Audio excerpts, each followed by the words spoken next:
আজকে আমি চলে যাবো দোকানের মাল কেনার জন্য, তাই আমি টিন বের করে দিলাম, ধরে এনে দিলাম, ডিপ টিনটাকে বেঁধে গাড়ির পিছনে লাগিয়ে দিল। তাই আমরা মাল কেনার জন্য রওনা হয়ে দিলাম। তাই আমরা চলে যাচ্ছি। তারপর দেখি ওমন ঠান্ডা, আমি মেঘ পড়ছে, তাই ঠান্ডা লেগেছে। তারপর আমরা তাড়াতাড়ি করে চলে আসলাম ডিমের দোকানে। তারপর আমরা ডিম কেনার জন্য আমি দোকানের ভিতরে ঢুকে গেলাম। তারপর ভাইকে বললাম, ভাই ডিম দেন।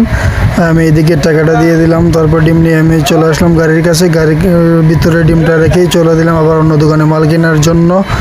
তারপর আমি চলে আসলাম অন্য দোকানে মাল কেনার জন্য। তারপর দোকানে ঢুকে মেমোটা করে নিলাম।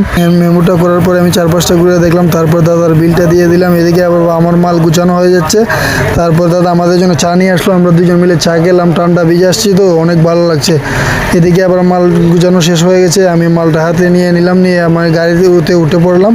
অনেক ভালো লাগলো। তারা আজকে কেনাকাটা অনেক সুন্দরভাবে হলো। আমি তাড়াতাড়ি করে মালটা কেনাকাটা করে নিলাম। এখন বাড়ির পথে রওনা দিয়ে দেবো। আমাদের জন্য দোয়া করবেন। আল্লাহ হাফেজ। আমার চ্যানেলটা সাবস্ক্রাইব করবেন।